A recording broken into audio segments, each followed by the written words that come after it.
ஓட்டக்கட்டு கன்னத்தில் வருது இல்லையா, இஸ் அக்யூட் வைரல் பரோட்டைட்டிஸ். அதிலே உங்களுக்கு தெரிஞ்சு போச்சு வைரஸாக பாக்டீரியாவாங்கிறது டிஃப்ரென்ஷியேட் ஆகிட்டு.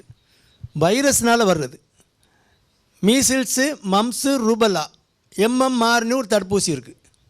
அது நம்ம குழந்தையிலே போடுவோம், 2 ஊசி போடுவோம். அதில் வந்து மம்ஸுக்கும் தடுப்பூசி இருக்குது. மீசில்ஸு, மம்ஸு, ரூபல்லா தான் எம்எம்ஆர்ங்கிற தடுப்பூசி. அது வந்து 10 மாதத்தில் ஒன்று போடுவாங்க, 1.5 வயசில் ஒன்று போடுவாங்க. அதனால் தடுப்பூசி ஏற்கனவே போட்டுடுறோம். அப்படி போட்டால் கூட தப்பி தவறி சில பிள்ளைகளுக்கு வரலாம். அடல்ட்டில் வந்து மம்ஸு ரொம்ப ரேர். எங்கேயா தடுப்பூசி போடாதவங்களுக்கு எதுக்காக வரலாமே தவிர லைஃப் லாங் இம்யூனிட்டி. அது எம்எம்ஆர் போடுறது லைஃப் லாங் இம்யூனிட்டி. அதனால் வராது. வந்தாலும் அந்த வைரல் டிசீஸுக்கு வந்து ஆன்டிவைரல் ஆன்டிபயோட்டிக் இருக்குது, கொடுக்கலாம். ஆன்டிவைரல் ஆன்டிபயோட்டிக் இருக்குது. செகண்டரி இன்ஃபெக்ஷன், பாக்டீரியா இன்ஃபெக்ஷன் வந்ததுன்னா ஆன்டிபயோட்டிக் கொடுக்க வேண்டியிருக்கலாம்.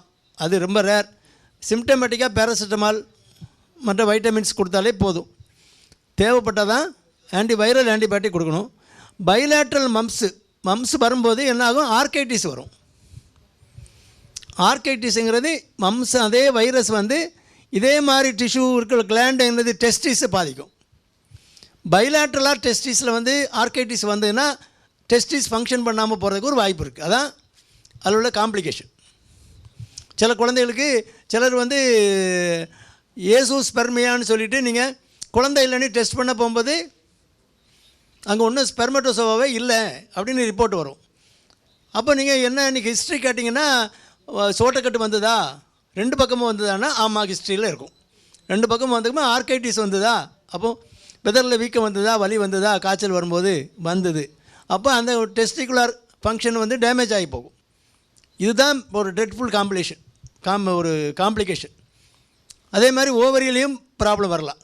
பொண்ணுங்களுக்கு வந்ததுன்னா ஓவரியில் அந்த மாதிரி ப்ராப்ளம் வரலாம். ரீப்ரொடக்டிவ் ஆர்கனை பாதிக்கக்கூடிய வாய்ப்பு இருக்குது. பைலேட்ரலாக வந்ததுன்னா ஸ்டெரிலிட்டி. இதுதான் காம்ப்ளிகேஷன். மற்றபடி பரோட்டிட்டிஸு வந்து அது செல்ஃப் லிமிட்டிங், தன்னால் போயிடும்.